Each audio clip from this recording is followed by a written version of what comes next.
Although Nvidia has lost nearly $1 trillion in market cap from the highs just a couple of months ago, Antoine Shakarji, technology infrastructure analyst at New Street Research, expresses a bullish stance on Nvidia's stock despite recent downturns.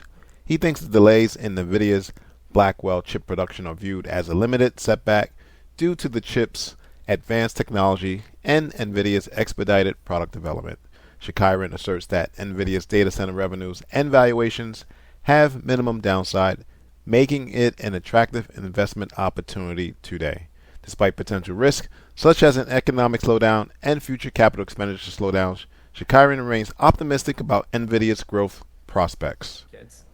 And we see in-house XPUs doing well as well, like companies like Amazon, Google are developing their own in-house XPUs. We also see alternatives to NVIDIA GPUs like AMD's GPUs also ramping, but we expect NVIDIA to remain dominant in a market that is growing very, very fast. And so I would say that we see little downside to expectations for NVIDIA's data center revenues. We see little downside to valuation, given the stock is now trading below the trough multiple of the 2018-2019 down cycle. And so that makes it a very good investment at the moment. I want to talk about what we've heard from some of NVIDIA's biggest customers. As Shauna was mentioning, you've got Microsoft, Meta, Alphabet, and Amazon contributing about 40% of NVIDIA's overall revenue, and that's according to Bloomberg estimates. If Wall Street was frustrated by the AI ROI story that we heard from those four big tech names that I mentioned, couldn't that hurt NVIDIA too? Yes, so I think the right way to look at it, so yes, you mentioned 40% of total revenues. NVIDIA actually also discloses, that the large cloud service providers represent, about half of their data center sales.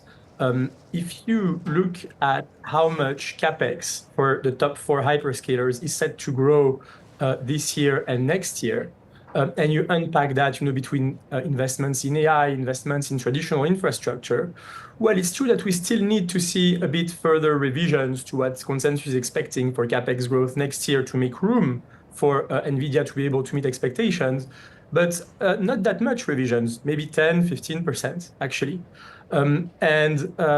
Yes, of course, whether CapEx can keep growing at such a pace beyond 2025 is a question mark.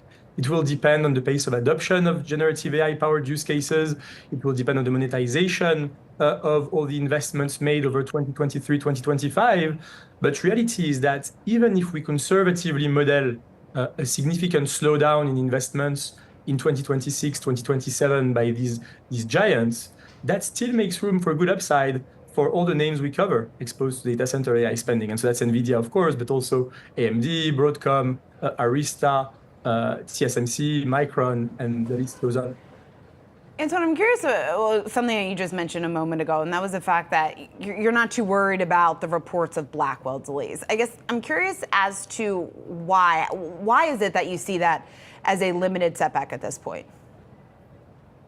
So yeah, just to put a bit of context, the Blackwell is a chip that's designed with CoWoS-L. It's a packaging technology by TSMC that is being used in Blackwell. That's different from what was used in Hopper, where it was CoWoS-S. And so that involves like high density local silicon interconnects and redistribution layers to improve the die-to-die interconnect density so that the two dies can speak to each other very, very quickly, very, very fast. And so the integration of these components into the substrate has resulted in issues like thermal mismatch and warpage.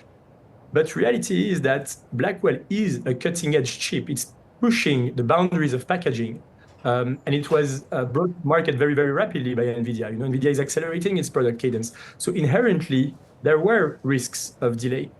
But that being said, we still expect NVIDIA and TSMC to bring Blackwell to market with acceptable yield and volume in 2025. And in the near term, NVIDIA can mitigate the situation in many ways. They can extend the life of Hopper.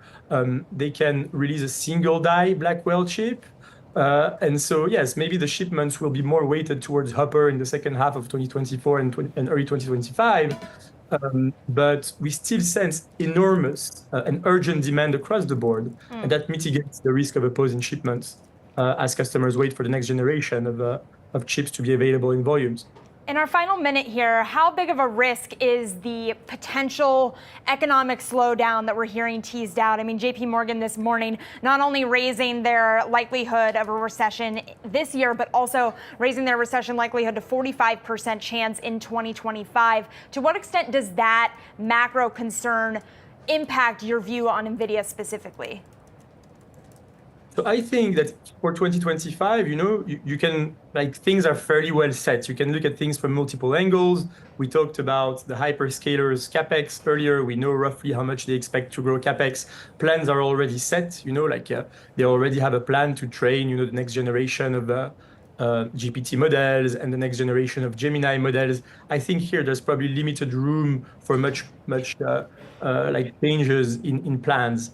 You can also look at the supply front, and we know that CoWoS capacity, that high bandwidth memory capacity is going to make room for Nvidia to meet expectations. So I think 2025 is fairly well set.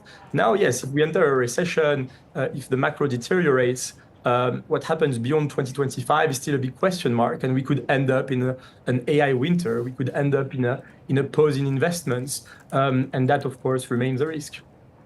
An AI winter that could come with a recession, but sounds like you're definitely not pricing that in for now, as you still think Nvidia is a buy. Antoine, thank you so much for joining us and breaking that down for our audience. That was Antoine Shakarji, a technology infrastructure analyst with New Street Research, joining us on Nvidia.